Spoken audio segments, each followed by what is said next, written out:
Mission सुरक्षा क्या है शामिल होके देख लो, क्या है इसके नियम एक बार सब निरेख लो। मिशन सुरक्षा क्या है शामिल होके देख लो, क्या है इसके नियम एक बार सब निरेख लो। दुश्मन की तलवार तो दोस्तों के सागर है, दुश्मन की तलवार तो दोस्तों के सागर है। गंगाराम अंबेडकर है ये, गंगाराम अंबेडकर है, गंगाराम अंबेडकर है ये, गंगाराम अंबेडकर है। बाबा साहेब अंबेडकर। भगवान बुद्ध की करुणा हो, भगवान बुद्ध की करुणा हो, भगवान बुद्ध की करुणा हो। बाबा साहब अमर रहे, बाबा साहब अमर रहे। बाबा तेरा मिशन अधूरा, बाबा तेरा मिशन अधूरा। मानवर कांसी राम साहब अमर रहे, मानवर कांसी राम साहब अमर रहे।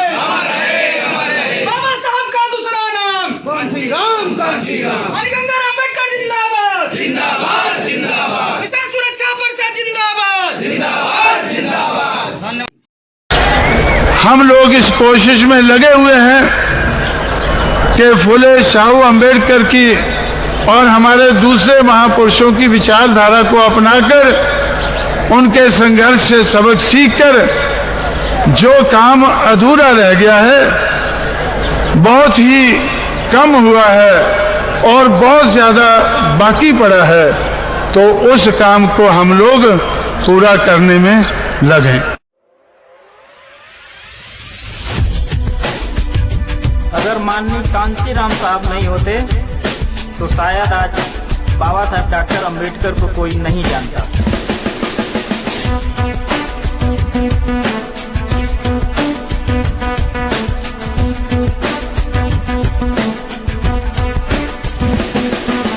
होश में बोलो भाई कांसी राम, कांसी राम। होश में बोलो भाई कांसी राम, कांसी राम।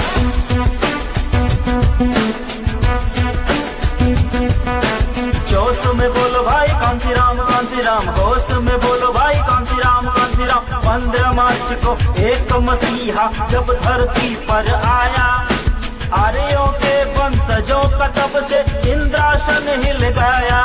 हम मूल निवासी की संख्या 85 साहिब का दिया हुआ ही नाम है। जोश में बोलो भाई कांसी राम, कांसी राम। होश में बोलो भाई कांसी राम, कांसी राम।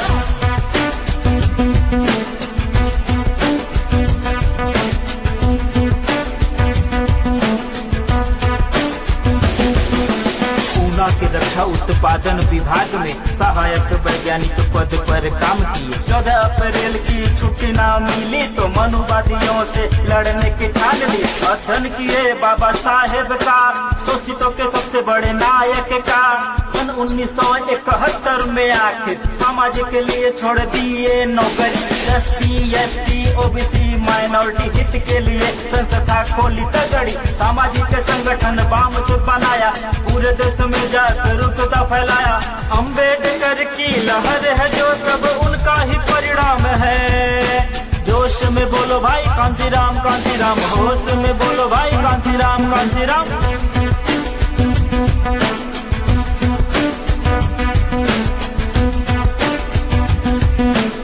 बाबा साहब के बाद बहुजन समाज के हित और अधिकार के लिए किसी ने काम किया तो उसका नाम कांसी राम है। BSP का गठन किए मान्यवर 1984 के सन में बहुजनों को मिल गया राजनैतिक दल। आजाद भारत के ही समय में सांसद विधायक बनने लगे सब, सड़क से संसद पहुंचने लगे सब। प्रण किए जो भी उसको निभाए, अविवाहित जीवन देखो बिताए। घर न गए परिवार के पास कभी, पूरा जीवन संघर्ष में लगाए। 9 अक्टूबर को डूब गया सूर्य, बौद्ध रीत में संस्कार हुआ पूर्ण। नेता नहीं वो शोषितों के दाता समान है।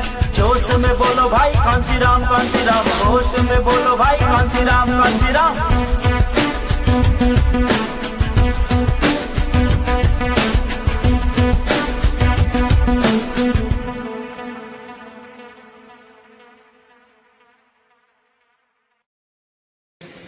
को समझा न जिसने, वक्त को समझा न जिसने, उसे मिटना पड़ा है। चट्टान के आगे नदी की धार को हटना पड़ा है। जब भीम की कश्ती डगमगा गई मझधार में, तो मिशन सुरक्षा परिषद को अब मैदान में डटना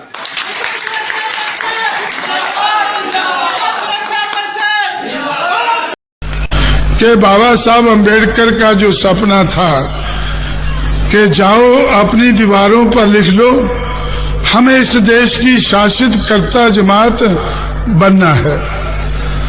तो बाबा साहब अम्बेडकर के जमाने में उनकी इतनी मुश्किलें थी, उन्होंने जो 1932 में 18 अगस्त 1932 को राउंड टेबल कॉन्फ्रेंस के आधार पर जो अधिकार हासिल किए थे, वो 24 सितंबर 1932 को पूना पैक्ट करने के बाद वो उनको गंवाने पड़े।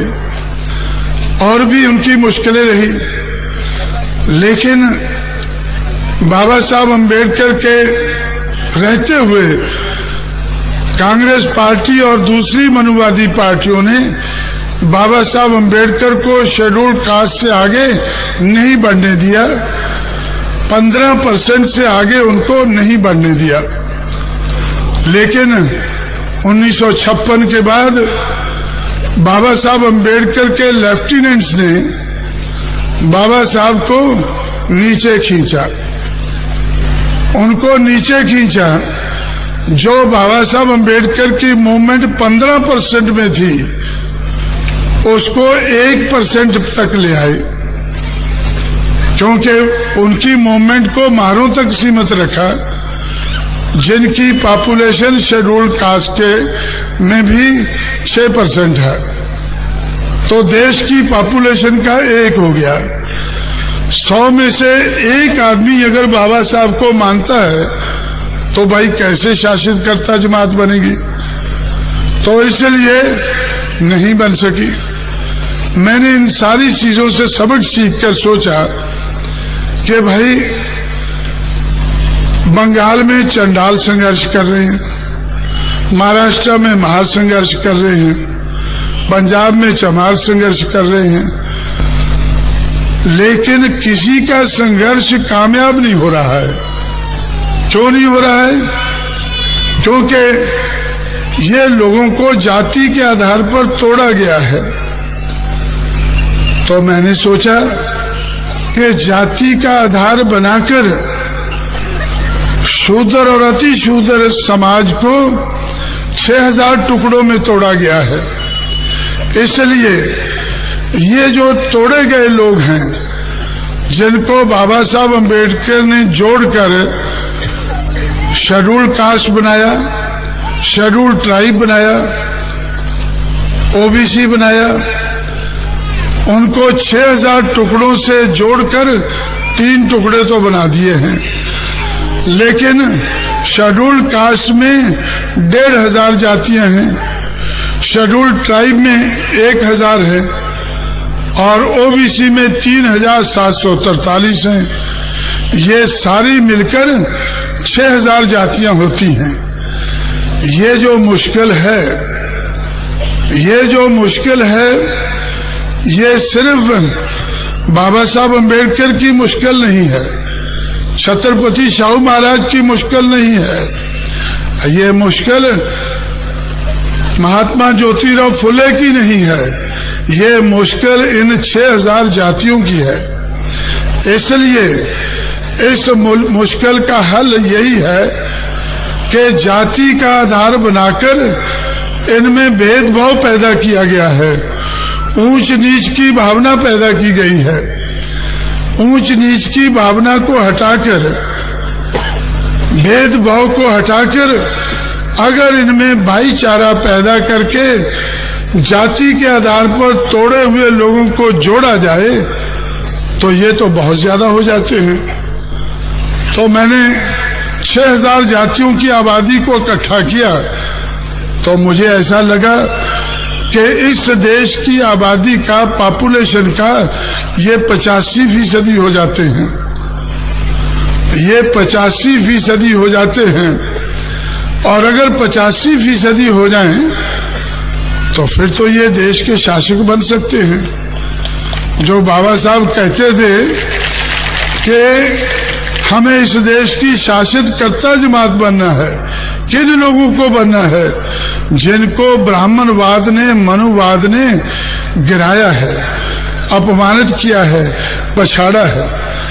इसलिए मैंने फैसला किया कि वो सारे लोग, चाहे वो बंगाल के चंडाल हैं, चाहे पंजाब, उत्तर प्रदेश, मध्य प्रदेश के चमार हैं, बिहार के चमार हैं, चाहे वो महाराष्ट्र के माहर हैं, चाहे वो तमिलनाडु के परिया है या माला माडिगा है, कर्नाटक और आंध्र के, इन सारे लोगों को जोड़ा जाए तो फिर ये लोग बहुजन बन जाते हैं। जब बहुजन बनते हैं तो शासक बन सकते हैं।